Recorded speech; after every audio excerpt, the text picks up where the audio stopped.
¿Cepa o variante? Mejor variante, nos han dicho los expertos últimamente. Variante es la forma apropiada de decirlo, sí.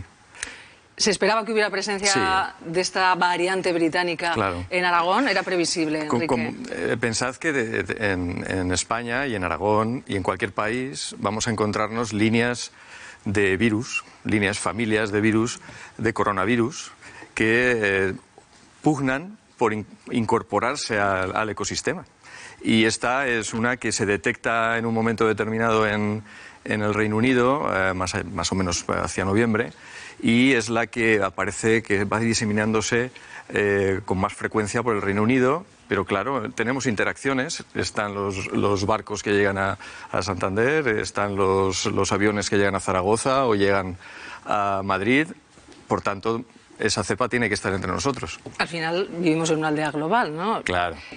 Y que existan estas variantes, aunque se está diciendo que sí es ya no más mortífera, pero sí más contagiosa, que podría multiplicar hasta por un 30% los contagios, ¿usted no está de acuerdo con eso? ¿Cree que no hay que darle tanta importancia a estas variantes? Bueno, Enrique. A todas las variantes hay que darles su justa importancia. Esta variante aparece en el Reino Unido en el momento en el que está subiendo la ola de casos en el Reino Unido. Y aparece porque la detectan en ese momento, porque podía estar antes, incluso podía estar en el momento en el que los casos estaban disminuyendo en la ola previa. Claro, por un principio de prudencia en política sanitaria, en salud pública, siempre decimos, bueno, pues si nos hemos encontrado esta variante y además están subiendo los casos y esa variante es frecuente en el ecosistema, asumamos que posiblemente los casos se están produciendo por esa variante. Es prudente decirlo y es prudente pensarlo. Ahora bien, ¿es siempre así? ¿Es necesariamente así? Que tengamos ahora en Aragón 15 casos, el 2,6% que nos decían los compañeros del Instituto Aragonés de Ciencia de la Salud, y que dentro de 2 meses pueda ser el 10%, ¿es relevante o no es relevante en términos de transmisión? Esa es la clave. Si nosotros actuamos como para con cualquier coronavirus, es decir, nos protegemos de la forma habitual, mantendremos la variante en su justo término. Pensad una cosa, en este momento en el Reino Unido es el momento en el que más de esta variante se conoce. Sigue creciendo y los casos se han desplomado en el Reino Unido desde hace más o menos 3 semanas. Es decir, sí que es más infectiva, pero necesariamente se va a transmitir más.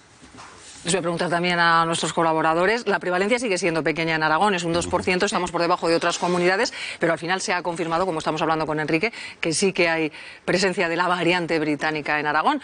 Y entre los hospitales, Teruel, con ese 4% más destacado, como se esperaba, porque ahí se estaban multiplicando los contagios. Parece que hemos llegado, dicen al menos especialistas, que estaríamos ahí en una situación ya de meseta, una meseta bastante alta, pero bueno, ya estamos arriba y quizás empezando a mantener controlado el número de contagios, aunque me imagino que en los hospitales y en las UCIs todavía se seguirá notando el aumento de ingresos como en otras olas. Es decir, ya es la 4ª ola en Aragón, ya estamos acostumbrados a cómo van cambiando una variable y otra según van evolucionando. Yo lo que, claro, ahora la pregunta que se hacen muchos ciudadanos y que a lo mejor Enrique nos puede ayudar es las vacunas que están ya en los centros de salud, en los centros sanitarios, son eficaces ante estas variables, estas variantes, sean la británica o la sudafricana u otras que puedan aparecer. Sí, a ver, son eficaces todos los sistemas de protección que estamos usando contra el resto de las líneas. En este momento, como digo, unas 10 en España están siendo las más frecuentes, incluida la británica.